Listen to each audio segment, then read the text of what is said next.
The Tao Te Ching Chapter 16.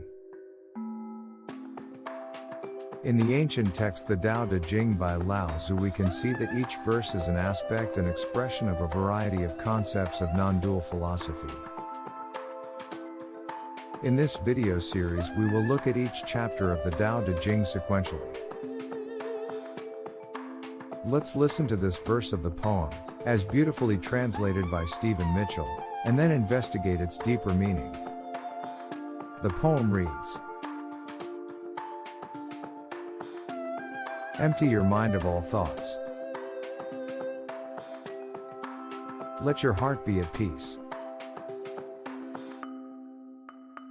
Watch the turmoil of beings, but contemplate their return. Each separate being in the universe returns to the common source. Returning to the source is serenity. If you don't realize the source, you stumble in confusion and sorrow. When you realize where you come from, you naturally become tolerant, disinterested, amused, kind-hearted as a grandmother, dignified as a king. Immersed in the wonder of the Tao, you can deal with whatever life brings you. And when death comes, you are ready. Now, let's explore how this verse ties in closely with non-dualist concepts. Emptying the mind and finding peace. The first idea in this verse is that we should empty our minds of all thoughts and then our hearts will be at peace.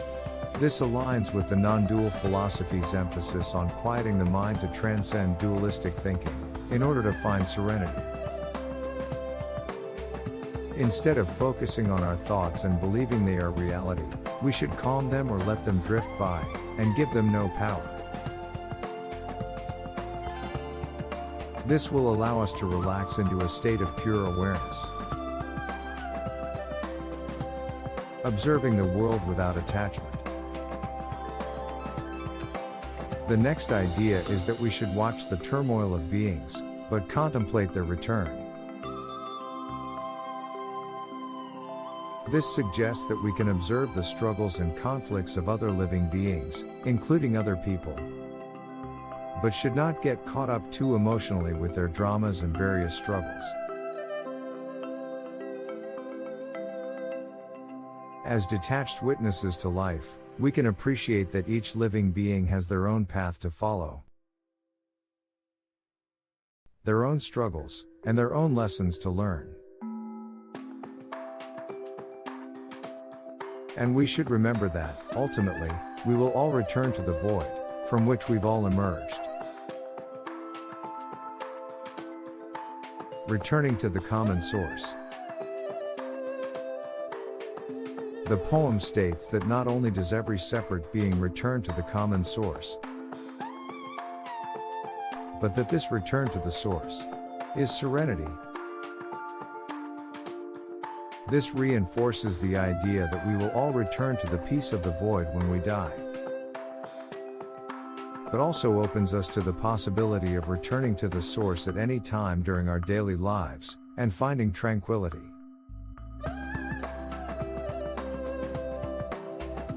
Why should we wait till death to be at peace? We can be at peace right now.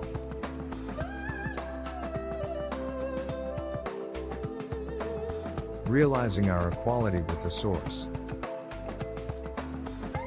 The next idea in the poem is that we will live our lives in confusion and sorrow. If we don't understand the true nature of reality and where we actually come from. Once we understand the truth of life, then we'll be able to put everything into perspective. We will become more relaxed in our lives, and more compassionate and tolerant of others.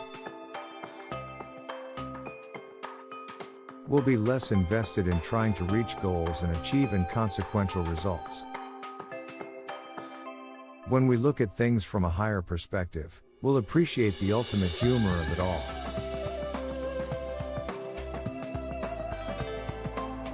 While we'll be kind-hearted as a grandmother and treat others better. we'll grasp the fact that we are ultimately the awareness behind existence. So not just as dignified as a king, but actually the essence of the divine. Immersion in the wonder of the Tao. The final lines of the poem are beautiful and deep with meaning. They state that when we start seeing the reality of our existence and become immersed in the wonder of the Tao, we are then able to cope with whatever life throws our way.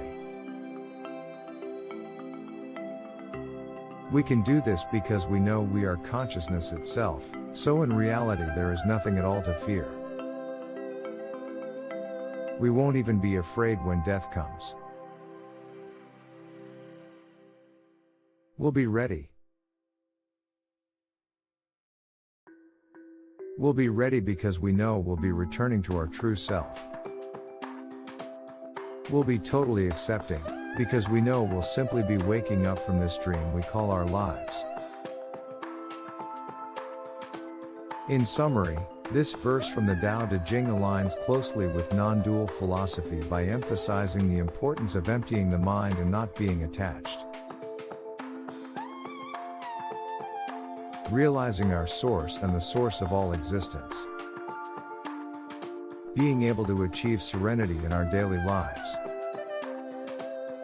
Becoming more humble, tolerant, and compassionate towards others through our understanding. And able to deal with whatever trials and challenges that life brings us, even death. If you take one message from this verse, it is this. Returning to the source is serenity. This idea encapsulates the essence of the verse, emphasizing the transformative power of recognizing one's origin. When we truly understand that we are consciousness itself, we can avoid the common pitfalls of life and the resulting sorrow and confusion, and lead serene and peaceful lives, in awe of the magic of each moment of our existence.